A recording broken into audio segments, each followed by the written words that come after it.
സർവസംശയക്ഷേതാരം സച്ചിദാനന്ദവിഗ്രഹം സദാ സുസ്മേരവദനം ബാലകൃഷ്ണം നമാമ്യഹം.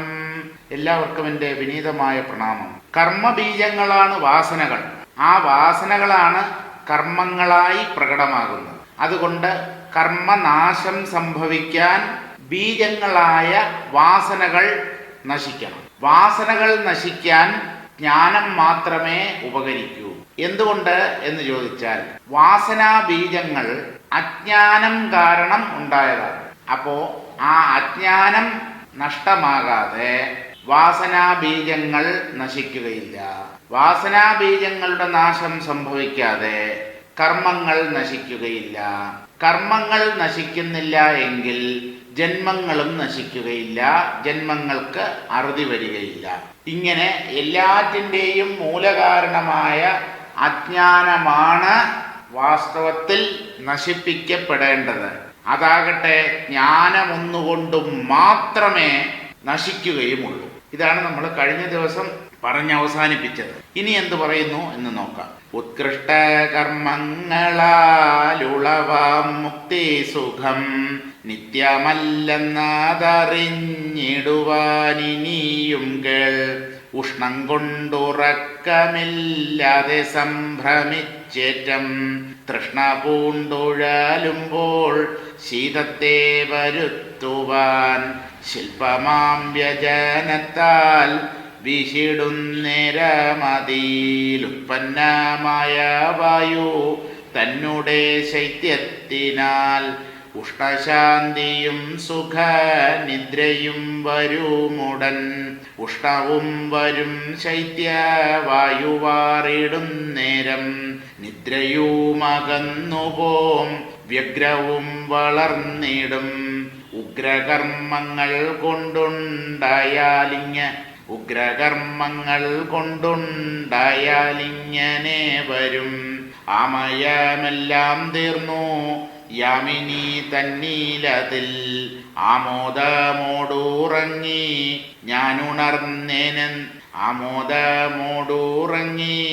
ഞാനുണർന്നേനെന്ന പോലെ.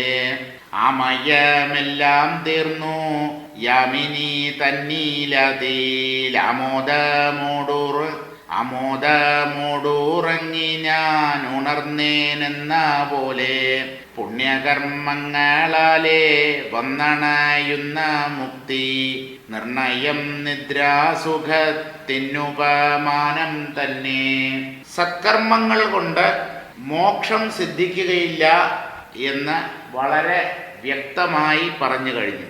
എന്നാലും സത്കർമ്മങ്ങൾ കൊണ്ടാണ് സുഖം അനുഭവപ്പെടുന്നത് എന്നാണ്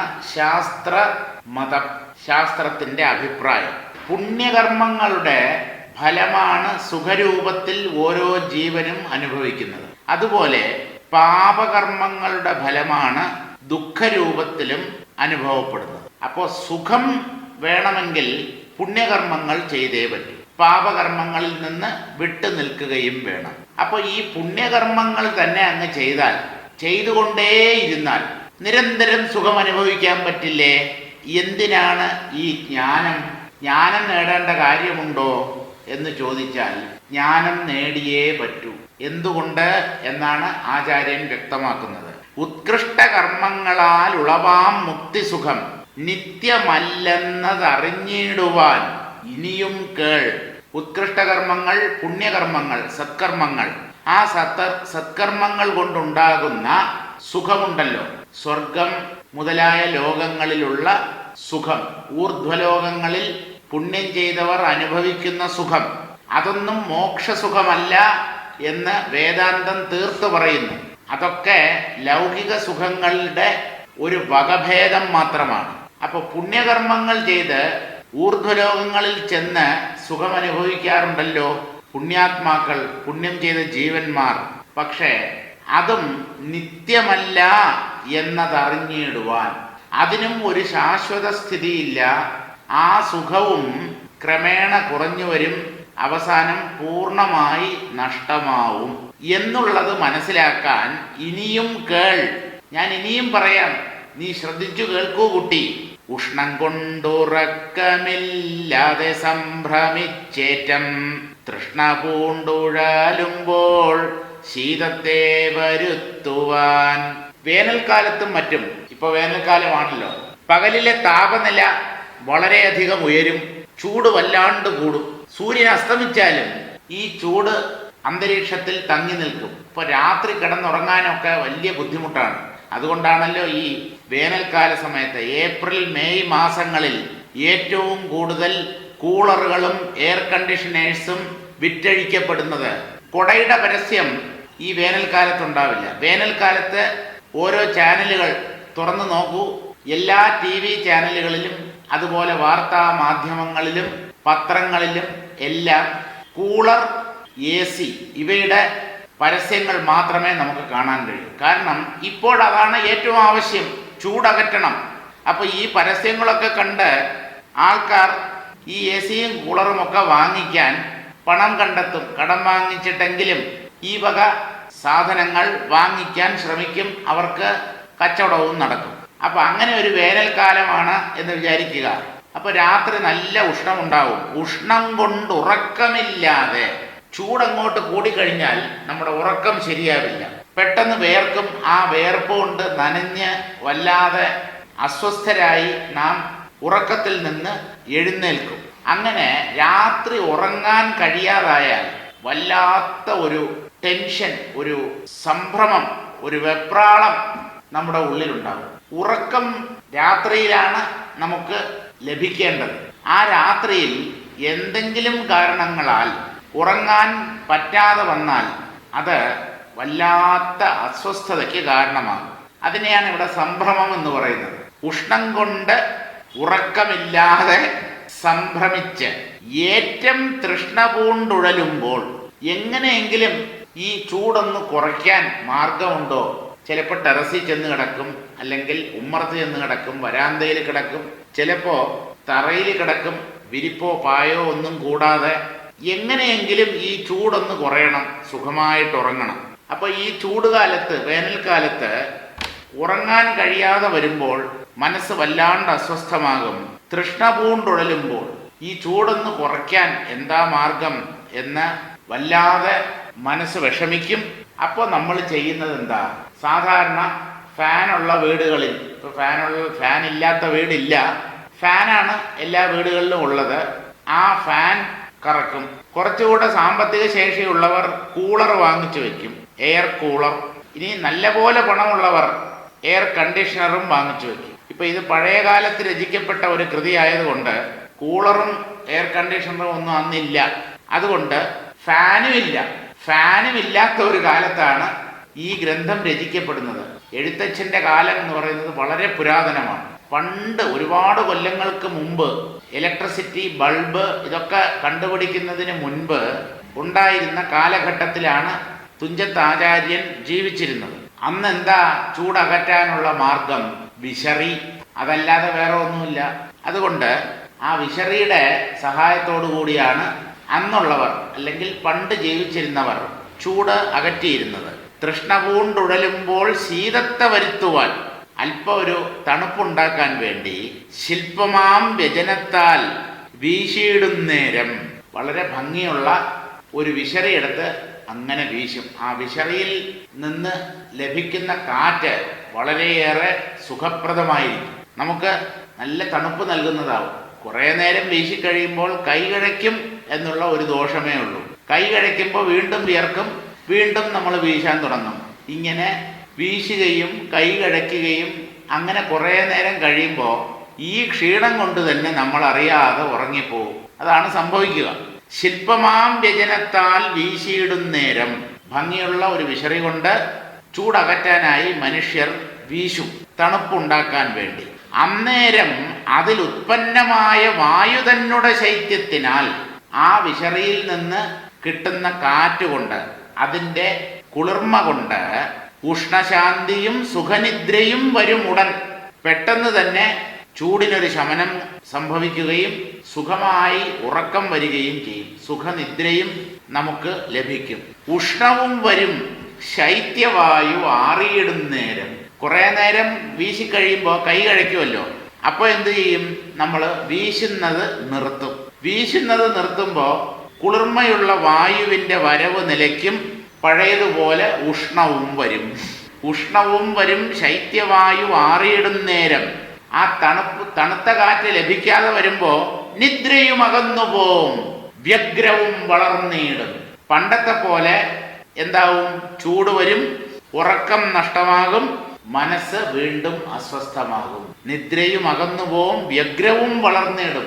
ശരീരമൊക്കെ ആകപ്പാടെ വേർത്തൊലിച്ച് വല്ലാത്ത ഒരു ബുദ്ധിമുട്ടുണ്ടാവും. പലരും തോർത്തും മറ്റുമൊക്കെ വെള്ളത്തിൽ നനച്ച് അതുകൊണ്ട് ദേഹമാസകലം തുടയ്ക്കും. എങ്ങനെയെങ്കിലും ഈ ചൂടൊന്ന് കുറയണം, ഇതിൽ നിന്ന് അല്പമെങ്കിലും ഒരു മോചനം ലഭിക്കണം. ഉഗ്രകർമ്മങ്ങൾ കൊണ്ടുണ്ടായാൽ ഇങ്ങനെ വരും.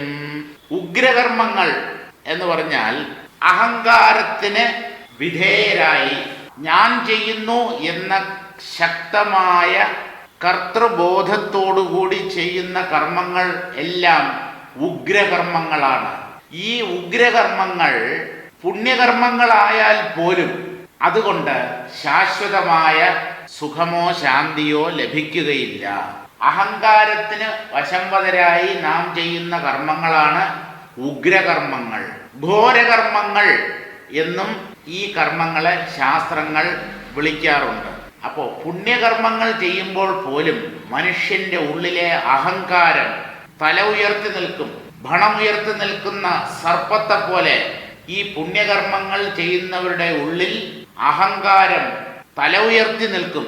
എല്ലാവരുടെയുമല്ല, പല സത്കർമ്മങ്ങൾ ചെയ്യുന്നവരും അഹങ്കാരത്തിന് വശംവദരായിട്ടാണ് ചെയ്യുന്നത്. ഞാൻ ചെയ്യുന്നു, എനിക്കിതിൻ്റെ ഫലം കിട്ടണം, പുണ്യം ലഭിക്കണം, ഞാൻ സുഖിക്കും, ഞാൻ ധാരാളം ദാനം ചെയ്യും, എല്ലാവർക്കും സമ്പത്തുകൾ വാരി വിതരണം ചെയ്യും, എല്ലാവരും എന്നെ മഹാത്മാവ് അല്ലെങ്കിൽ ദാതാവ്, കർണന്റെ പരമ്പരയിൽ ജനിച്ചവൻ എന്നൊക്കെ എന്നെ പുകഴ്ത്തും.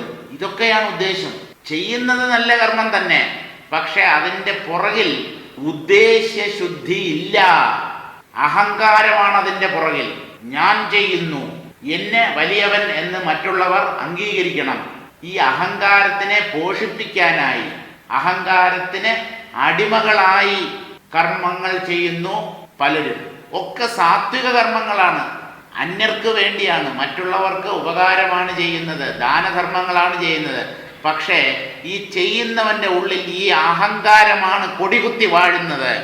അവയൊക്കെ ഉഗ്രകർമ്മങ്ങളാണ്.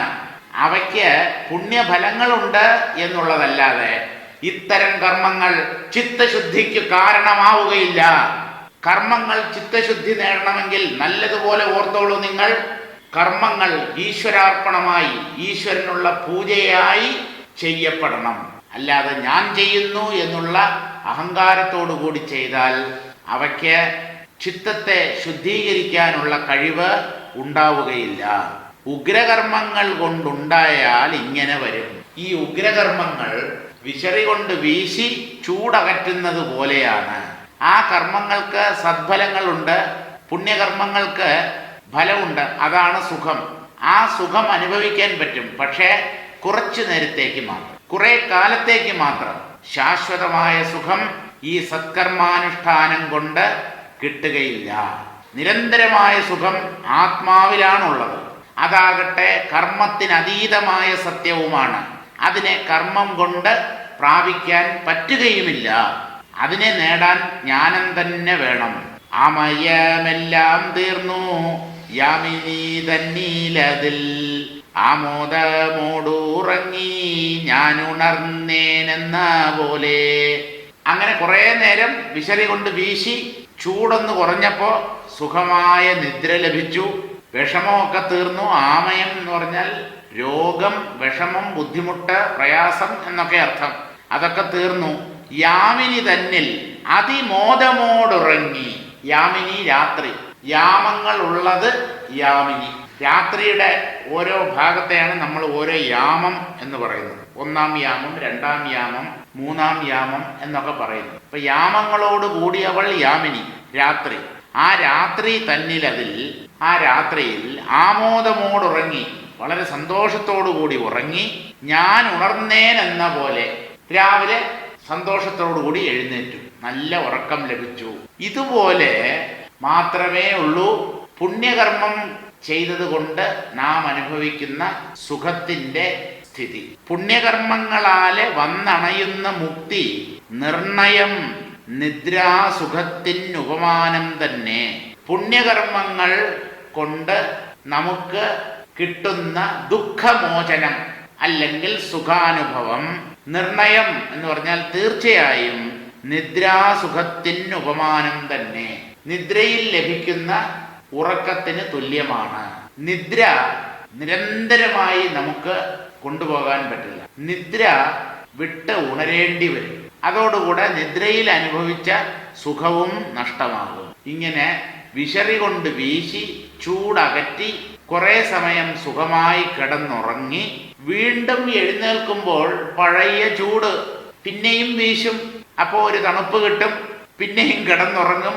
അപ്പോൾ ഒരു സുഖമായി വീണ്ടും ചൂട് കൊണ്ട് എഴുന്നേൽക്കും. അപ്പോ ഈ സുഖത്തിന് നൈരന്തര്യമില്ല, ശാശ്വത സ്ഥിതിയില്ല, താത്കാലികം മാത്രമാണ് ഈ വേനലിലെ നിദ്രാസുഖം. ഇതുപോലെ തന്നെയാണ് പുണ്യകർമ്മങ്ങളാൽ ലഭിക്കുന്ന സുഖവും. അവയ്ക്ക് ശാശ്വത സ്ഥിതിയില്ല. ആ പുണ്യഫലം സുഖരൂപത്തിൽ അനുഭവിച്ചു കഴിയുമ്പോൾ ആ പുണ്യം ക്ഷയിക്കും. അതോടുകൂടെ ആ സുഖവും നഷ്ടമാകും. സാരം വായിക്കാം. ഉത്കൃഷ്ട കർമ്മങ്ങൾ കൊണ്ട് ലഭിക്കുന്ന മുക്തിസുഖം നിത്യമല്ലെന്ന് അറിയുവാൻ ഇനിയും പറയാം.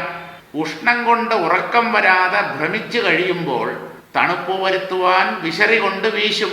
അതിൽ നിന്നും വരുന്ന വായുവിന്റെ പ്രവർത്തനത്താൽ ഉഷ്ണശാന്തിയും സുഖനിദ്രയും വരും.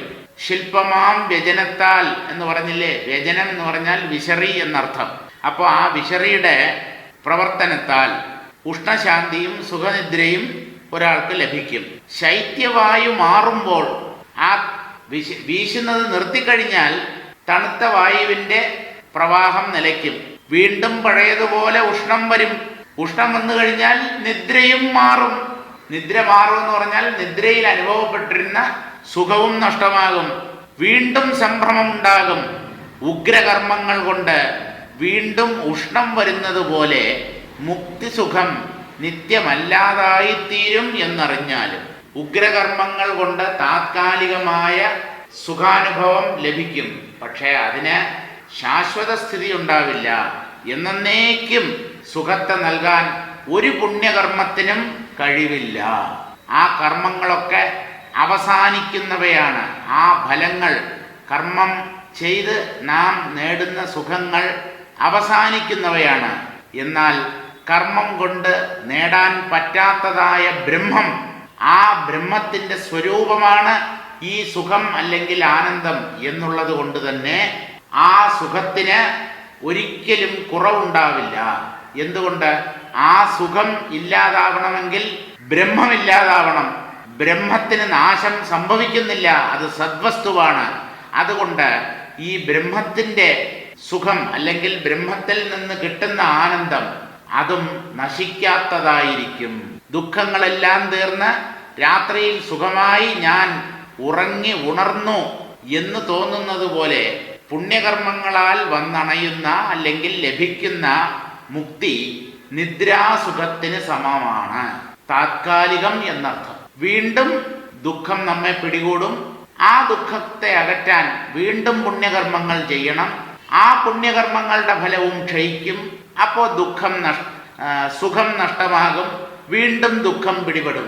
ഇങ്ങനെ ഇരുട്ടുകൊണ്ട് ഓട്ടയടയ്ക്കുന്ന ഒരു ഏർപ്പാടാണ് കർമ്മങ്ങൾ ചെയ്ത് സുഖിക്കാം എന്നുള്ള വിചാരം. അബദ്ധമാണത്. കർമ്മം കൊണ്ടുണ്ടാകുന്നു ജന്മസംസാരാമയം. കർമ്മമുള്ളപ്പോൾ ദേഹം ഉണ്ടെന്നതറിഞ്ഞാലും ദേഹമുള്ളവരാരും മുക്തന്മാരാകുന്നില്ല. ദേഹോഹമെന്ന ഭാവം കൊണ്ടു ബദ്ധന്മാരത്രേ. ബന്ധമോചനം തന്നെ മുക്തിയെന്നറിഞ്ഞാലും ബന്ധമറ്റിടുന്നേരം ദേഹവും നശിച്ചുപോം. കർമ്മം കൊണ്ടുണ്ടാകുന്നു ജന്മസംസാരാമയം.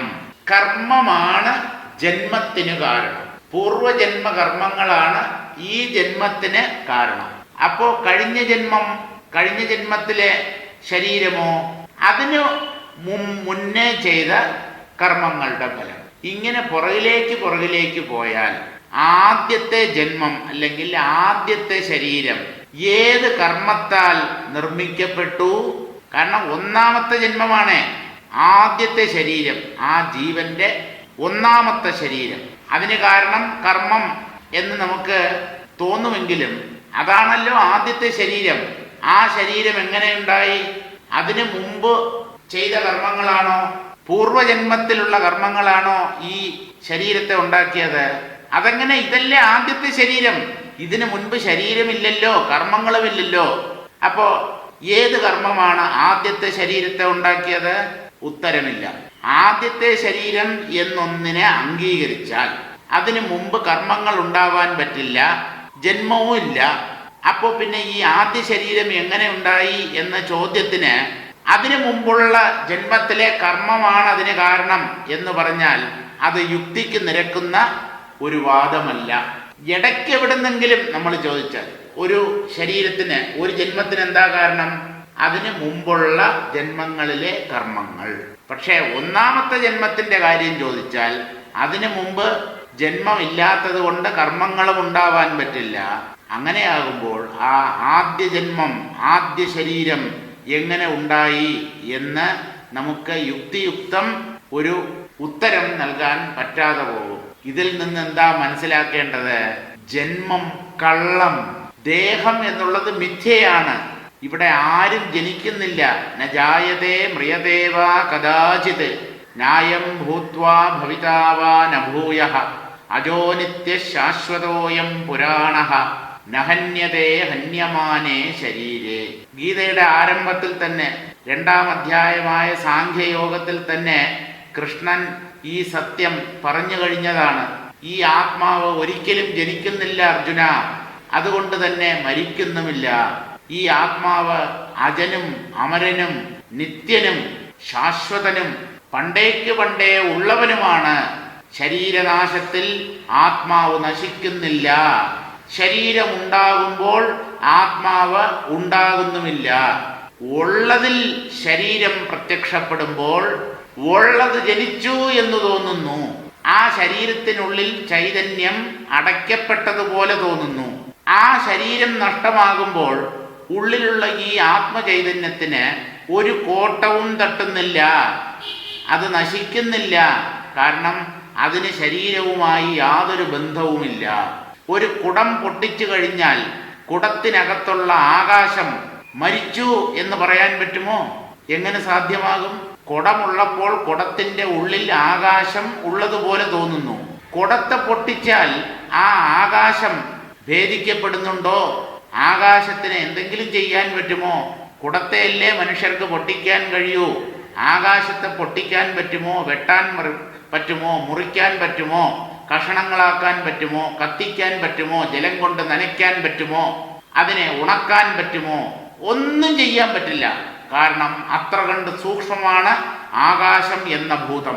ഈ ആകാശത്തെക്കാളും സൂക്ഷ്മമായ ആത്മാവിനെ അഗ്നിക്ക് എങ്ങനെ ദഹിപ്പിക്കാൻ കഴിയും? ജലത്തിനെങ്ങനെ നനയ്ക്കാൻ കഴിയും? വായുവിനെങ്ങനെ ഉണക്കാൻ കഴിയും? നൈനം ചിന്തന്തി ശസ്ത്രാണി നൈനം ദഹതി പാവകഃ നചൈനം ക്ലേദയന്ത്യാവഃ ന ശോഷയതി മാരുതഃ അച്ഛേദ്യോയം അദാഹ്യോയം അക്ലേദ്യോ അശോഷ്യേവ ച നിത്യസർവഗതസ്ഥാണുഃ അചലോയം സനാതനഃ. എത്ര വ്യക്തമായി പറഞ്ഞു തന്നിരിക്കുന്നു ആ കൃഷ്ണ പരമാത്മാവ്. നമ്മൾ ഇതിനെ വേണ്ട പോലെ ഉൾക്കൊള്ളുന്നില്ലല്ലോ. നമ്മുടെ കാര്യമാണ് അദ്ദേഹം പറയുന്നത്. നമ്മൾ ഓരോരുത്തരും ആത്മാവാണ്. അത് ജലം കൊണ്ട് നനയ്ക്കപ്പെടുന്നില്ല, അഗ്നി കൊണ്ട് ദഹിപ്പിക്കപ്പെടുന്നുമില്ല, കാറ്റുകൊണ്ട് ഉണക്കാൻ പറ്റുന്നതുമല്ലാതെ ശസ്ത്രങ്ങൾ കൊണ്ട്, ആയുധങ്ങൾ കൊണ്ട് അതിനെ കഷണങ്ങളാക്കാനും സാധ്യമല്ല. കാരണം അത് അത്ര കണ്ട് സൂക്ഷ്മമാണ്. ഈ സൂക്ഷ്മമായ ആത്മാവിന് ദേഹവുമായി ബന്ധമില്ല എന്നുള്ള തിരിച്ചറിവാണ് വാസ്തവത്തിൽ ഈ ജ്ഞാനം. തന്നെക്കുറിച്ചുള്ള അറിവ് എന്ന് പറഞ്ഞാൽ താൻ ആത്മാവാണ്, തനിക്ക് ശരീരവുമായോ കർമ്മങ്ങളുമായോ യഥാർത്ഥത്തിൽ ബന്ധമില്ല എന്ന് മനസ്സിലാക്കുന്നതാണ് ജ്ഞാനം അല്ലെങ്കിൽ അറിവ്. അപ്പോൾ കർമ്മം കൊണ്ടുണ്ടാകുന്നു ജന്മസംസാര ആമയം. ജന്മം, സംസാരം എന്ന് പറഞ്ഞാൽ ഈ ലോക ജീവിതം, ജനനമരണ രൂപമായ ഈ ചുറ്റിത്തിരിച്ചിൽ, അതാണല്ലോ സംസാരം. ഇതൊരു രോഗമാണ്, ജീവനെ വല്ലാണ്ട് അലട്ടുന്ന ഒരു രോഗമാണ് ഈ സംസാരം അല്ലെങ്കിൽ ജന്മമരണ പരമ്പരകൾ. ഇതിന് കാരണം കർമ്മമാണ്. കർമ്മമുള്ളപ്പോൾ ദേഹമുണ്ടെന്നതറിഞ്ഞാലും കർമ്മമുണ്ടെങ്കിൽ ശരീരമുണ്ടാവും. കർമ്മമാണ് ശരീരങ്ങളെ നിർമ്മിക്കുന്നത്. ഓരോ ജീവന്റെയും പൂർവജന്മ കൃതങ്ങളായ, പൂർവജന്മത്തിൽ ചെയ്തതായ കർമ്മങ്ങളാണ് പിന്നീടുള്ള ശരീരത്തിന് കാരണം. അപ്പോൾ കർമ്മമുണ്ടെങ്കിൽ ദേഹമുണ്ട് എന്ന് മനസ്സിലാക്കൂ. ദേഹമുള്ളവരാരും മുക്തന്മാരാകുന്നില്ല. ശരീരമുള്ളവരെ മുക്തന്മാർ എന്ന് പറയാൻ പറ്റില്ല. അല്ല, ജീവൻ മുക്തന്മാരുണ്ടല്ലോ, എത്രയോ ജ്ഞാനികൾ, അവർക്കൊക്കെ ശരീരവും ഉണ്ടായിരുന്നല്ലോ, എന്നാൽ അവർ മുക്തന്മാരുമായിരുന്നല്ലോ. ഇവിടെ അതല്ല ഉദ്ദേശിക്കുന്നത്. ദേഹമുള്ളവരാരും മുക്തന്മാരാകുന്നില്ല എന്ന് പറഞ്ഞാൽ ദേഹത്തിൽ ഞാൻ, എൻ്റെ തുടങ്ങിയ ഭാവം ആർക്കുണ്ടോ, ഇങ്ങനെയുള്ള വിചാരങ്ങൾ ആർക്കുണ്ടോ, അവർ മുക്തന്മാരാകുന്നില്ല എന്നാണ്. ശരീരം ഉണ്ടായിക്കോട്ടെ, അതിൽ അഹന്തയോ മമതയോ ഉണ്ടാവാൻ പാടില്ല. അങ്ങനെയാണെങ്കിൽ നമ്മളും മുക്തന്മാർ തന്നെ. പക്ഷേ ഈ ദേഹികൾ, ഈ ദേഹമുള്ളവർ എല്ലാവർക്കും ശരീരത്തോട് അളവ് കടന്ന സംഘമാണ്. ഞാൻ ഈ ദേഹമാണ് എന്ന് വിചാരിച്ചാണ് അവർ ജീവിക്കുന്നത്. ജീവിത അന്ത്യം വരെ താൻ ദേഹവിലക്ഷണനായ ആത്മാവാണ് എന്നുള്ള സത്യം അവർ അറിയുന്നില്ല. അപ്പോൾ അജ്ഞാനത്തിൽ ജനിച്ച് അജ്ഞാനത്തിൽ മരിച്ചു പോകുന്നവരാണ് മിക്കവാറും ആളുകൾ. അപ്പോൾ ഈ ശരീരം ഉള്ള ജീവികൾക്കെല്ലാം തന്നെ ആ ശരീരത്തിൽ അഭിമാനമുണ്ട്. ഞാൻ ഈ ദേഹമാണ്, എന്ത് വില കൊടുത്തും ഈ ദേഹത്തെ ഞാൻ നിലനിർത്തും. ദേഹം നശിച്ചാൽ ഞാനും നശിച്ചു പോകും. അതുകൊണ്ട് ദേഹത്തെ എന്ത് വില കൊടുത്തും സംരക്ഷിക്കേണ്ടതായിട്ടുണ്ട് എന്നുള്ള തെറ്റിദ്ധാരണയിൽ കഴിയുന്നവരാണ് സകല ജീവന്മാരും. ആ തെറ്റിദ്ധാരണയുള്ളവരെയാണ് ഇവിടെ ദേഹമുള്ളവർ എന്ന് പറയുന്നത്. ദേഹത്തിൽ മമതയുള്ളവർ, ദേഹത്തോട് സംഘമുള്ളവർ എന്നർത്ഥം. ദേഹമുള്ളവരാരും മുക്തന്മാരാകുന്നില്ല. ദേഹമുള്ളവരാരും യഥാർത്ഥത്തിൽ മോക്ഷം നേടിയിട്ടില്ല. കാരണം മോക്ഷം എന്ന് പറഞ്ഞാൽ എന്താ അർത്ഥം? ദേഹത്തിലുള്ള അഹന്തയും മമതയും നഷ്ടമാവുക. ഇതെൻ്റേതാണെന്നോ ഇത് ഞാനാണെന്നോ ഉള്ള വിചാരം ഉള്ളിലുണ്ടാവരുത്. ദേഹം മായാകാര്യം, പാഞ്ചഭൗതികമാണ് ശരീരം, പഞ്ചഭൂതങ്ങളുടെ സംഘാതമാണത്. ഞാനാകട്ടെ ശുദ്ധചിത്താണ്. ഈ ചിത്തിനും ജഡത്തിനും തമ്മിൽ യഥാർത്ഥത്തിൽ ഒരു ബന്ധവും ഉണ്ടാവാൻ പറ്റില്ല. ഇരുട്ടും വെളിച്ചവും പോലെ വിരുദ്ധങ്ങളാണ് ചിത്തും ജഡവും. ഞാൻ ചൈതന്യമാണെങ്കിൽ ഈ ജഡവുമായിട്ട് എനിക്ക് യാതൊരു ബന്ധവും ഉണ്ടാവാൻ പറ്റില്ല. അതുകൊണ്ട് ദേഹത്തിൻ്റെ നിലനിൽപ്പിനെ ആശ്രയിച്ചല്ല എൻ്റെ നിലനിൽപ്പ്. ഇങ്ങനെ വേർതിരിച്ചറിയുന്നതാണ് ജ്ഞാനം. അപ്പോൾ ശരീരത്തിൽ അഭിമാനമുള്ളവർ മുക്തന്മാരാണ് എന്ന് പറയാൻ കഴിയുകയില്ല. ദേഹമുള്ളവരാരും മുക്തന്മാരാകുന്നില്ല. ദേഹോഹമെന്ന ഭാവം കൊണ്ട് ബദ്ധന്മാരത്രേ. ഞാൻ ശരീരമാണ് എന്നുള്ള കടുത്ത വിചാരം കൊണ്ട്, അതിശക്തമായ ഭാവന കൊണ്ട് ഈ ജീവന്മാരെല്ലാം വാസ്തവത്തിൽ ബദ്ധന്മാരാണ്. അവർ മുക്തന്മാരല്ല. അവർ ശരീരവുമായി കെട്ടുപിണഞ്ഞു കിടക്കുകയാണ്. ശരീരത്തെ സത്യം എന്ന് കരുതുന്നവരാണ്. ശരീരം ജനിക്കുമ്പോൾ താൻ ജനിച്ചു എന്ന് വിചാരിക്കുന്നവരാണ്. ശരീരം നഷ്ടമാകുമ്പോൾ ഞാനും ഇല്ലാതാവും, എൻ്റെ അസ്തിത്വവും അപകടത്തിലാകും എന്ന് വിചാരിച്ച് മരണത്തെ ഭയപ്പെടുന്നവരാണ് ഈ ജീവന്മാർ എല്ലാം തന്നെ, ജ്ഞാനികൾ ഒഴിച്ച്. ജ്ഞാനി ജീവനേ അല്ല, ജീവഭാവത്തിൽ നിന്ന് ഉയർന്ന് ആത്മഭാവത്തിൽ സ്ഥിതി ചെയ്യുന്നവരെയാണ് ജ്ഞാനികൾ എന്ന് പറയുന്നത്. മറ്റുള്ളവരൊക്കെ താൻ ദേഹമാണ് എന്ന വിചാരത്താൽ ബന്ധിക്കപ്പെട്ടിരിക്കുന്നു. അതുകൊണ്ട് ദേഹോഹം എന്ന ഭാവം കൊണ്ട് ബദ്ധന്മാരത്രേ. ഈ ബന്ധമോക്ഷങ്ങളുടെ നിർവചനം ഇത്രയേ ഉള്ളൂ. ഞാൻ ശരീരമാണ്, എനിക്ക് ശരീരം കൊണ്ട് പല സുഖങ്ങളും അനുഭവിക്കാൻ കഴിയുന്നു, അതുകൊണ്ട് എനിക്ക് ഈ ശരീരം ആവശ്യമാണ്. ദേഹനാശത്തിൽ ഞാൻ ഇല്ലാതാകും, അതുകൊണ്ട് മരണത്തെ ഭയപ്പെടേണ്ടതായി വരുന്നു. ഇങ്ങനെയുള്ള ചിന്തകളാണ് വാസ്തവത്തിൽ ബന്ധം.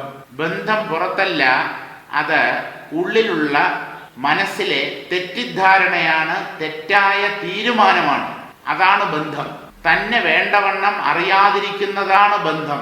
തൻ്റെ സ്വരൂപത്തെ തിരിച്ചറിയുന്നതാണ് മോക്ഷം. അപ്പോ ദേഹോഹം എന്ന ഭാവം കൊണ്ട് ബദ്ധന്മാരത്രേ. ആര്? ഈ ദേഹികൾ, ഈ ജീവന്മാരെല്ലാവരും തന്നെ. ബന്ധമോചനം തന്നെ മുക്തി എന്നറിഞ്ഞാലും ഈ ബന്ധത്തിൽ നിന്നും മോചനം നേടുക എന്നുള്ളതാണ് വാസ്തവത്തിൽ മോക്ഷം എന്ന് പറഞ്ഞാൽ അത് തെറ്റിദ്ധാരണകളിൽ നിന്നുള്ള ഒരു വിമോചനമാണ്. തെറ്റായ ധാരണയെ നീക്കി അതിൻ്റെ സ്ഥാനത്തിൽ ശരിയായ ധാരണയെ സ്ഥാപിക്കുക, അത്രമാത്രമേ ജ്ഞാനം കൊണ്ട് ചെയ്യുന്നുള്ളൂ. അജ്ഞാനം എന്ന് പറഞ്ഞാൽ തെറ്റിദ്ധാരണ. താൻ ചൈതന്യമായിരിക്കെ തനിക്ക് ദേഹമുണ്ടെന്നും താൻ ദേഹമാണെന്നും ആ ദേഹവുമായി ബന്ധപ്പെട്ട സ്വന്തക്കാരും ബന്ധുക്കളും മിത്രങ്ങളും ഇതൊക്കെ സത്യമാണെന്നും ഈ ലോകം വാസ്തവമാണെന്നും ഇവിടെ തനിക്ക് പല സുഖങ്ങളും അനുഭവിക്കേണ്ടതായിട്ടുണ്ട് എന്നുമൊക്കെ വിചാരിച്ച് കഴിയുന്നതാണ് വാസ്തവത്തിൽ ബന്ധം. ഈ ബന്ധത്തിൽ നിന്നുള്ള മോചനം എന്ന് പറഞ്ഞാൽ ഇത്തരം വിചാരങ്ങളിൽ, ഇങ്ങനെയുള്ള ചിന്തകളിൽ നിന്നുള്ള വിടുതൽ തന്നെയാണ് മുക്തി എന്നറിഞ്ഞാലും അത് തന്നെയാണ് മോക്ഷം.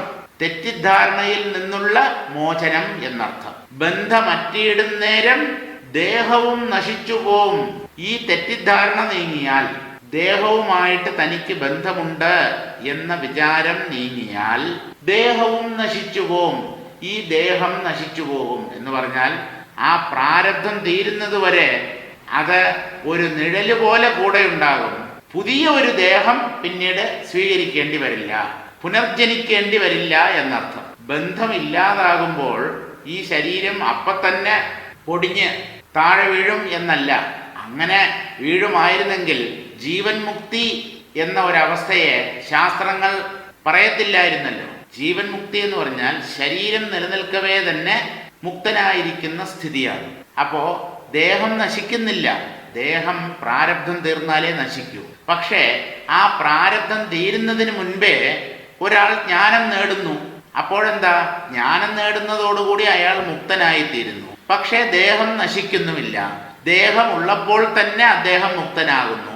അതാണ് ജീവൻ മുക്തി എന്ന പേരിൽ അറിയപ്പെടുന്നത്. ഇവിടെ ദേഹവും നശിച്ചു പോകും എന്ന് പറഞ്ഞാൽ ദേഹം താനാണ് എന്നുള്ള വിചാരം ഇല്ലാതാകും. ആ വിചാരം തന്നെയാണ് ബന്ധം. ആ ബന്ധം അറ്റുപോവുക എന്ന് പറഞ്ഞാൽ ഈ ശരീരം താനാണെന്നും തൻ്റേതാണെന്നും ഉള്ള വിചാരം ഇല്ലാതാവുക എന്ന് തന്നെയാണ് അർത്ഥം. സാരം വായിക്കാം.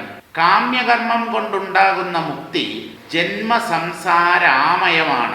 കാമ്യകർമ്മം എന്ന് പറഞ്ഞാൽ എന്തെങ്കിലും ഫലം വേണം എന്നുള്ള ആഗ്രഹത്തോടുകൂടി, ഫലേച്ഛയോടുകൂടി ചെയ്യപ്പെടുന്ന കർമ്മമാണ് കാമ്യകർമ്മം. നമ്മുടെ കർമ്മങ്ങളെല്ലാം തന്നെ കാമ്യകർമ്മങ്ങൾ എന്ന് വേണം പറയാൻ. നിഷ്കാമകർമ്മങ്ങൾ നാം ചെയ്യുന്നില്ല. ഒരു ഫലത്തെയും ഉദ്ദേശിക്കാതെ മനുഷ്യൻ ഒരു കർമ്മവും ചെയ്യുന്നില്ല. എല്ലാം സ്വോദ്ദേശത്തോടു കൂടിയാണ്. സ്വോദ്ദേശങ്ങളായ കർമ്മങ്ങളാണ്. ഉദ്ദേശത്തോടുകൂടി മാത്രമേ മനുഷ്യൻ എന്തെങ്കിലും ചെയ്യൂ. അപ്പോൾ അതെല്ലാം തന്നെ കാമ്യകർമ്മങ്ങളുടെ വിഭാഗത്തിൽ പെടും. ആ കാമ്യകർമ്മം കൊണ്ടുണ്ടാകുന്ന മുക്തി അത് മോക്ഷത്തിന് കാരണമാവില്ല. ഇനി അങ്ങനെ കാമ്യകർമ്മങ്ങൾ ചെയ്ത് നേടുന്ന സുഖമുണ്ടല്ലോ, അല്ലെങ്കിൽ ഊർധ്വലോകങ്ങളിലെ സുഖാനുഭവങ്ങൾ, അത് ഒരു കണക്കിൽ ദുഃഖം തന്നെയാണ്. അതും ഈ സംസാരത്തിനകത്താണ്. നിങ്ങൾ നല്ലതുപോലെ മനസ്സിലാക്കണം. ഈ സ്വർഗം തുടങ്ങിയ ഊർധ്വലോകങ്ങൾ, അതുപോലെ യാതനകൾ അനുഭവിക്കുന്ന നരകം മുതലായ ലോകങ്ങൾ, അതിൽ തന്നെ പലതരം നരകങ്ങളുണ്ട്. സ്വർഗസുഖങ്ങളിൽ ഏറ്റക്കുറച്ചിലുകൾ ഉള്ളതുപോലെ നരകങ്ങളിലും കുറഞ്ഞ നരകവുമുണ്ട്, കൂടിയ നരകങ്ങളുമുണ്ട്. കൂടിയ നരകങ്ങളിൽ കടുത്ത വേദനകൾ അനുഭവിക്കേണ്ടി വരും. കുറഞ്ഞ നഗരത്തിൽ, നഗരമാണോ നരകമാണോ, നഗരം എന്ന് പറഞ്ഞാലും നരകം എന്ന് പറഞ്ഞാലും വലിയ വ്യത്യാസമൊന്നുമില്ല. കാരണം നഗരവാസികളാണ് ഏറ്റവും കൂടുതൽ ദുഃഖം അനുഭവിക്കുന്നത്. ഗ്രാമത്തിൽ വസിക്കുന്ന ജനങ്ങൾക്ക് വലിയ പ്രശ്നങ്ങളൊന്നുമില്ല. അവര് കിട്ടുന്നത് കൊണ്ട് സന്തോഷത്തോടു കൂടി കഴിയുന്നു. ഇപ്പോൾ ഗ്രാമങ്ങളില്ല, ഗ്രാമങ്ങളൊക്കെ നഗരങ്ങളായിക്കൊണ്ടിരിക്കുന്നു എന്നുള്ളത് ശരി. അതുകൊണ്ടാണല്ലോ പണ്ടൊരു കവി പറഞ്ഞത്, നാട്യപ്രധാനം നഗരം ദരിദ്രം, നാട്ടിൻപുറം നന്മകളാൽ സമൃദ്ധം. നഗരവാസികൾ ഒക്കെ വേഷം കെട്ടുകാരാണ്. നാട്യപ്രധാനം ഒക്കെ അഭിനയിക്കുകയാണ്. അവര് പുറത്തു മാത്രമല്ല മാസ്ക് ധരിച്ചിട്ടുള്ളത്, ഉള്ളിലും മാസ്ക് ധരിച്ച് നടക്കുന്നവരാണ്. അകത്തൊന്ന് പുറത്ത് വേറൊന്ന്, ഉള്ളിൽ ഒരു മുഖം പുറമേ വേറൊരു മുഖം. അതാണ് നാട്യപ്രധാനം എന്ന് പറഞ്ഞത്. അത് നഗരവാസികളുടെ ഒരു ദാരിദ്ര്യമാണ്. അവർക്ക് മനസ്സമ്പന്നതയില്ല, മനസ്സുകൊണ്ട് അവർ ദരിദ്രന്മാരാണ്. എന്നാൽ ഗ്രാമമാകട്ടെ നാട്ടിൻപുറം നന്മകളാൽ സമൃദ്ധം.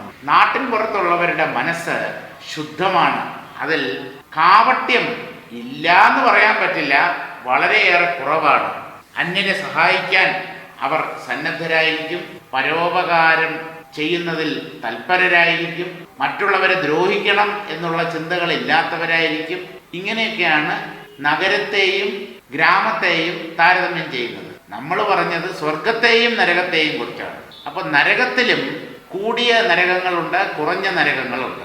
ഇങ്ങനെ ഈ സ്വർഗങ്ങളും നരകങ്ങളും ഊർധ്വലോകങ്ങളും അധോലോകങ്ങളും നമ്മൾ താമസിക്കുന്ന ഭൂമിയും എല്ലാം സംസാരത്തിന്റെ ഉള്ളിലാണ്, മായയുടെ ഉള്ളിലാണ്. അല്ലാതെ മായയ്ക്ക് പുറത്തല്ല ഈ സ്വർഗവും ബ്രഹ്മലോകവും വൈകുണ്ഠവും കൈലാസവും ഒന്നും. ഇതെല്ലാം മായയുടെ ഉള്ളിൽ കാണുന്ന പലതരം പ്രകടനങ്ങളാണ്. അതുകൊണ്ട് അങ്ങനെയുള്ള ലോകങ്ങളിൽ ചെന്നെത്തിയാൽ ജീവിതം ധന്യമാകും, സഫലമാകും എന്നൊന്നും കരുതാൻ സാധ്യമല്ല. അപ്പൊ ഈ കാമ്യകർമ്മങ്ങൾ ചെയ്ത് നാം നേടുന്ന സുഖങ്ങൾ സംസാരത്തിന്റെ ഉള്ളിലാണ്. സംസാരം എന്ന് പറഞ്ഞാൽ അവിടെ ദുഃഖമായിരിക്കും കൂടുതൽ. സുഖമില്ല എന്നല്ല, സുഖത്തെക്കാളും എത്രയോ ഇരട്ടി ദുഃഖവും അതോടൊപ്പം ഉണ്ടായിരിക്കും. അതുകൊണ്ട് ഈ സംസാരം അഭിലഷണീയമായ ഒന്നല്ല. ഈ സംസാരത്തിൽ നിന്ന് പുറത്ത് കടക്കുക തന്നെ വേണം. ഏതു വിധേനയെങ്കിലും എത്ര പണിപ്പെട്ടാലും ഈ സംസാരത്തിൽ നിന്ന് ഒരു മോചനം നമുക്ക് ലഭിച്ചേ പറ്റൂ. അതുകൊണ്ട് മനുഷ്യനായി ജനിച്ച ഓരോ വ്യക്തിയും ഈ മോക്ഷത്തിനായിട്ട് പരിശ്രമിക്കുക തന്നെ വേണം. ഇതാണ് ശാസ്ത്രങ്ങൾ നമ്മോട് ആവശ്യപ്പെടുന്നത്. ജന്മസംസാര കർമ്മം ഉള്ളപ്പോൾ മാത്രമാണ് ദേഹമുള്ളത്. ജന്മവും സംസാരവും. സംസാരം ഈ ലോകം, പ്രപഞ്ചം. പ്രപഞ്ചത്തിന്റെ ഉള്ളിലാണ് നാം ജനിക്കുന്നതും ജീവിക്കുന്നതും മരിക്കുന്നതും. അതിൻ്റെ ഇടയ്ക്കാണ് നമ്മൾ കർമ്മങ്ങൾ ചെയ്യുന്നത്. അപ്പൊ ഈ കർമ്മം ഉള്ളപ്പോൾ മാത്രമാണ് ദേഹം ഉള്ളത്. കർമ്മഫലമാണ് ശരീരരൂപത്തിൽ പ്രകടമാകുന്നത്. ഈ മജ്ജയും മാംസവും രക്തവും അസ്ഥിയും ഒക്കെ നിറഞ്ഞ ഈ ശരീരം കർമ്മമുണ്ടാക്കിയതാണ് എന്ന് പറഞ്ഞാൽ നിങ്ങൾക്ക് വിശ്വസിക്കാൻ പറ്റുമോ? കർമ്മമാണ് ഇതിനെ ഉണ്ടാക്കിയത്. ഒരേ പഞ്ചഭൂതങ്ങൾ തന്നെയാണല്ലോ എല്ലാവരുടെ ശരീരത്തിലും ഉള്ളത്. പിന്നെ എന്തുകൊണ്ട് ഓരോരുത്തർക്കും ഓരോ തരം രോഗപ്രതിരോധ ശേഷി, ഓരോ തരത്തിലുള്ള ശരീരങ്ങൾ, അതിൽ അംഗവൈകല്യങ്ങൾ, അതിൽ സൗന്ദര്യം, വൈരൂപ്യം, കയ്യും കാലുമൊക്കെ ഉണ്ടെങ്കിലും ഓരോ വ്യക്തിയുടെയും നിറവും അഴകും വിഭിന്നങ്ങളല്ലേ? അതെന്തുകൊണ്ട് ഈ വ്യത്യാസം? കർമ്മം ഉണ്ടാക്കിയതാണ്. കർമ്മങ്ങളിൽ വ്യത്യാസമുണ്ട്. അതുകൊണ്ടാണ് ശരീരങ്ങളിലും ആ വ്യത്യാസം കാണപ്പെടുന്നത്. ഈ ജീവന്റെ കർമ്മങ്ങൾക്കുള്ള ഫലം തരുന്നവനാണ് ജഗദീശ്വരൻ. ഓരോ ജീവനും ഏതേത് കർമ്മഫലങ്ങളെ ഒരു പ്രത്യേക ജന്മത്തിൽ അനുഭവിക്കണം എന്ന് തീരുമാനിക്കുന്നത് ഈശ്വരനാണ്. കർമ്മഫലദാതാവാണ് അദ്ദേഹം. ജീവന് എന്തൊക്കെ കർമ്മഫലങ്ങൾ ഞാൻ ഒരു പ്രത്യേക ജന്മത്തിൽ അനുഭവിക്കണം എന്ന് തീരുമാനിക്കാനുള്ള സ്വാതന്ത്ര്യമില്ല. ജീവൻ ചെയ്ത കർമ്മങ്ങൾക്ക് മാത്രമേ ഈശ്വരൻ ഫലം തരികയുള്ളൂ. ചെയ്യാത്ത കർമ്മത്തിന് അദ്ദേഹം ഫലം തരില്ല. ചെയ്ത കർമ്മത്തിൽ നിന്ന് രക്ഷപ്പെടാൻ അദ്ദേഹം സമ്മതിക്കുകയുമില്ല. ഈ കർമ്മ നിയമം നാം നല്ലതുപോലെ മനസ്സിലാക്കണം. മനസ്സിലാക്കിയാൽ എന്താ? ഇന്ന് ലോകത്തിൽ കാണുന്ന വെട്ടും കുത്തും കൊലപാതകവും ബലാത്സംഗവും കൊള്ളിവെപ്പും ഒന്നും ഉണ്ടാവില്ല. കാരണം ഈ ചെയ്തതിൻ്റെയൊക്കെ ഫലം ഇന്നല്ലെങ്കിൽ നാളെ, അല്ലെങ്കിൽ ഏതെങ്കിലും അപരജന്മത്തിൽ താൻ ദുഃഖരൂപത്തിൽ തീർച്ചയായും അനുഭവിക്കേണ്ടി വരും എന്നുള്ള സത്യം മനസ്സിലാക്കുന്ന ഒരാൾ എങ്ങനെയാണ് ഈ പാപകർമ്മങ്ങളിൽ വ്യാപൃതനാവുക? ഈ കർമ്മസിദ്ധാന്തമൊന്നും മനുഷ്യൻ അറിയുന്നില്ല. അതുകൊണ്ടാണ് പാപങ്ങൾ ചെയ്തു കൂട്ടുന്നത്. വാക്കാൽ പാപം ചെയ്യുന്നു, ശരീരത്താൽ പാപം ചെയ്യുന്നു, മനസ്സുകൊണ്ടും പാപം ചെയ്യുന്നു.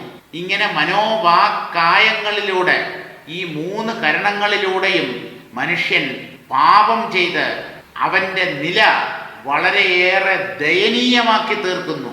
ഇങ്ങനെ പാപം ചെയ്തവരാണ് കൃമികീടങ്ങളായും പുഴുവും പാറ്റയും പല്ലിയും ഓന്തും അരണയും പെരിച്ചാഴിയും എലിയും തവളയും ഒക്കെ ആയിട്ട് ഈ ലോകത്തിൽ പ്രത്യക്ഷപ്പെടുന്നത്. ഇത് നല്ലതുപോലെ നിങ്ങൾ മനസ്സിലാക്കും. പാപകർമ്മങ്ങളുടെ ഫലമാണ് നീചജന്മങ്ങൾ. അതുകൊണ്ട് പാപം ചെയ്യാതിരിക്കണം. അതാണ് മനുഷ്യൻ ആദ്യം പഠിക്കേണ്ട പാഠം. നിങ്ങൾ പുണ്യം ചെയ്തില്ലെങ്കിലും ദോഷമില്ല, പാപം ചെയ്യാതിരിക്കണം. കാരണം പാപം ചെയ്യാതിരുന്നാൽ കുറഞ്ഞപക്ഷം താഴോട്ട് പോകാതിരിക്കാമല്ലോ. പുണ്യം ചെയ്താൽ മുകളിലേക്ക് ഉയരാം. മുകളിലേക്ക് ഉയർന്നില്ലെങ്കിലും വേണ്ട, അധപ്പതിക്കാതിരിക്കാമല്ലോ. താഴോട്ടുള്ള വീഴ്ച ഒഴിവാക്കാമല്ലോ. അതിന് പാപകർമ്മങ്ങളിൽ നിന്ന് വിട്ടുനിൽക്കുക തന്നെ വേണം.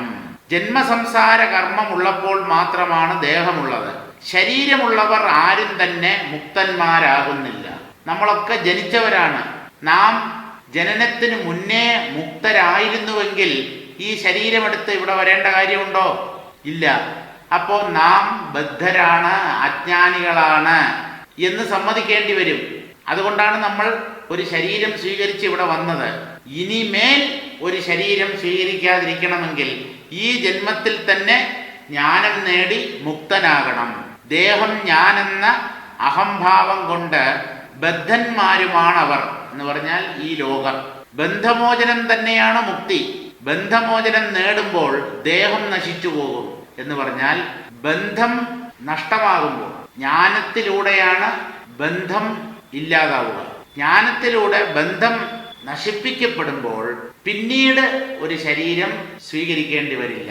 ഇപ്പൊ എടുത്ത ശരീരം പ്രാരബ്ധം തീരുമ്പോൾ അത് നശിച്ചു പോവുകയും ചെയ്യും. വീണ്ടും ഒരു ഗർഭവാസം ഉണ്ടാവില്ല. അതാണ് മോക്ഷം എന്ന പേരിൽ അറിയപ്പെടുന്നത്. താൻ ബ്രഹ്മമായി നാശമില്ലാതെ മരിക്കാതെ എന്നെന്നും ഇവിടെ ഉണ്ടാവും. പക്ഷേ ഞാൻ എന്ന ഭാവത്തോടു കൂടിയല്ല, ആ സത്യമായിട്ട് ഒരു ജ്ഞാനി ഇവിടെ എക്കാലവും നിലനിൽക്കും. എക്കാലവും നിലനിൽക്കുന്ന സത്യത്തിന്റെ പേരാണ് ബ്രഹ്മം. ആ ബ്രഹ്മമായി മാറുന്നു ബ്രഹ്മജ്ഞാനി. ബ്രഹ്മവിദ് ബ്രഹ്മൈവ ഭവതി എന്നാണ് ഉപനിഷത്തുക്കൾക്ക് പറയാനുള്ളത്. ബന്ധമോചനം നേടുമ്പോൾ ദേഹം നശിച്ചു പോകും എന്ന് പറഞ്ഞാൽ താൻ ദേഹമാണ് എന്നുള്ള വിചാരം നഷ്ടമാകും. ആ ദേഹം പതുക്കെ നശിച്ചോട്ടെ, പ്രാരബ്ധം തീരുമ്പോൾ നശിച്ചോട്ടെ. പക്ഷേ താൻ ശരീരമാണ് എന്നുള്ള ആ തെറ്റിദ്ധാരണ ജ്ഞാനം നേടുമ്പോൾ തന്നെ നശിച്ചു പോകും. ഒരു കുറിപ്പ് കൊടുത്തിട്ടുണ്ട്, ഈ നിലയാണ് വിദേഹമുക്താവസ്ഥ എന്ന് പറഞ്ഞാൽ ശരീരം പോയിപ്പോയാൽ പിന്നെ അദ്ദേഹം ശരീരമില്ലാതെ സത്യമായി ഇവിടെ ബാക്കി നിൽക്കും. ബ്രഹ്മതത്വമായി അദ്ദേഹം നിലനിൽക്കും. അതാണ് വിദേഹമുക്തി. ഈ നിലയും കടന്ന് മഹത്തുക്കൾ തുര്യം തുര്യാതീത നില പ്രാപിച്ച് പരമ്പൊരുളിൽ ലയിക്കും. തുര്യം എന്ന് പറയുന്നത് തന്നെയാണ് ജ്ഞാനസ്ഥിതി അല്ലെങ്കിൽ ജീവൻ മുക്തി. തുര്യ അതീതം എന്ന് പറഞ്ഞാൽ അത് വിദേഹമുക്തിയാണ്. തുര്യം എന്ന് പറഞ്ഞാൽ നാലാമത്തേത് എന്നാണ് അർത്ഥം. ജാഗ്രത്, സ്വപ്ന, സുഷുപ്തികൾ ഈ 3 അവസ്ഥകളാണ് സാധാരണ ജീവന്മാർക്കുള്ളത്. ഇതിനെ അതിക്രമിച്ച് നിൽക്കുന്ന നിലയാണ് ആത്മസ്ഥിതി. അതുകൊണ്ട് അതിനെ 4ാമത്തെ നില എന്ന് പറയുന്നു. അതൊരവസ്ഥയല്ല, അതാണ് നമ്മുടെ സ്വരൂപം. അതാണ് തുര്യം. ജീവൻ മുക്തൻ തുര്യസ്ഥിതിയിലാണ് കഴിയുന്നത്. ആ ശരീരവും കൂടെ പോയാൽ അദ്ദേഹം വിദേഹമുക്തി എന്ന അവസ്ഥയിലെത്തും. അതിനെ തുര്യാതീതം എന്നും ശാസ്ത്രങ്ങൾ വിളിക്കുന്നുണ്ട്. ആ തുര്യാതീത നില പ്രാപിച്ച് പരമ്പൊരുളിൽ ലയിക്കും. പിന്നീട് ആ ജീവഭാവം വേറിട്ട് ഉണ്ടാവില്ല. ആ ജീവൻ എന്നേക്കുമായി ബ്രഹ്മത്തിൽ ലയിച്ചു ചേർന്ന് അതായി ബാക്കി നിൽക്കും. ശരീരബോധം തീരെയില്ലാത്ത അവസ്ഥയാണിത്. ഞാനെന്ന ഭാവം തന്നെയില്ല, പിന്നെ എങ്ങനെ ദേഹബോധം ഉണ്ടാവും? എന്നാൽ സ്ഥൂല ശരീരം അതുപോലെ കാണപ്പെടുകയും ചെയ്യും. ആരുടെ കാര്യത്തിലാണ് ഈ സ്ഥൂല ശരീരം അതുപോലെ കാണപ്പെടുമെന്ന് പറയുന്നത്? ജീവൻ മുക്തന്റെ അവസ്ഥയിലാണ്. ഉള്ള് മുക്തമായി കഴിഞ്ഞു, ശരീരം പുറമേ നിഴല് പോലെയുണ്ട്. ഇതിന് ശ്രീരാമകൃഷ്ണദേവൻ പറയുന്നത് തേങ്ങയുടെ ഉള്ളിലുള്ള വെള്ളം പറ്റിയാൽ അത് കൊട്ടത്തേങ്ങയാകും എന്ന് പറഞ്ഞാൽ ചിരട്ടയിൽ നിന്നുള്ള ബന്ധം വേർപെടും. അപ്പൊ അത് കുലുക്കി നോക്കിയാൽ കുടുകുടാ കുടുകുടാന്ന് ശബ്ദം കേൾക്കും. ഇതുപോലെ ഒരു ജ്ഞാനി അല്ലെങ്കിൽ ജീവൻ മുക്തൻ ഒരു കൊട്ടത്തേങ്ങ പോലെയാണ് എന്ന് പറയും. എന്ന് പറഞ്ഞാൽ പുറമേയുള്ള ശരീരം താനല്ല, ദേഹവുമായി തനിക്ക് ബന്ധമില്ല, താൻ ആത്മാവാണ്, ആത്മാവാകുന്ന കൊട്ടത്തേങ്ങയാണ് ഞാൻ. അത് തൽക്കാലം ഈ ചിരട്ടയുടെ ഉള്ളിൽ സ്ഥിതി ചെയ്യുന്നത് പോലെ ഉണ്ടെങ്കിലും അതിൽ നിന്ന് വേർപെട്ട് കഴിഞ്ഞു, അതുമായിട്ടുള്ള ബന്ധം വിച്ഛേദിച്ചു കഴിഞ്ഞു. പക്ഷേ അത് അദ്ദേഹം മാത്രമേ അനുഭവിക്കുന്നുള്ളൂ, നമുക്ക് മനസ്സിലാക്കാൻ പറ്റില്ല. തേങ്ങയാണെങ്കിൽ ഇങ്ങനെ കുലുക്കി നോക്കാം, ജ്ഞാനിയെ കുലുക്കി നോക്കിയാൽ അദ്ദേഹത്തിൻ്റെ ഉള്ളിലെ ആത്മാവ് ശരീരത്തിൽ നിന്ന് വേർതിരിഞ്ഞിരിക്കുന്നു എന്നുള്ള കാര്യം പിടികിട്ടുമോ? അത് അദ്ദേഹത്തിൻ്റെ അനുഭവമാണ്, ബുദ്ധിയിലാണ് ആ അനുഭവം നിലനിൽക്കുന്നത്. അപ്പോൾ സ്ഥൂല ശരീരം ഉള്ളപ്പോൾ തന്നെ നേടുന്ന മോക്ഷമാണ് ജീവൻ മുക്തി. ഈ ജീവൻ മുക്ത പുരുഷന്മാരാണ് അല്ലെങ്കിൽ ജീവൻ മുക്തന്മാരാണ് ഈ ആത്മതത്വം എന്താണ് എന്നുള്ളതിനെ ലോകർക്ക് പറഞ്ഞ് ബോധ്യപ്പെടുത്തി കൊടുക്കുന്നത്. അങ്ങനെ ആ 44-ാമത്തെ ശീർഷകം അവസാനിച്ചു. അടുത്തത് 45-ാമത്തെ ശീർഷകമാണ്. അതിൻ്റെ പേര് അവിവേകം, മനസ്സ്, മായ.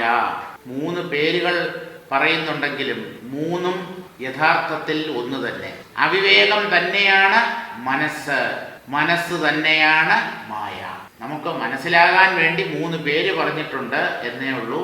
3ഉം യഥാർത്ഥത്തിൽ ഒന്ന് തന്നെ.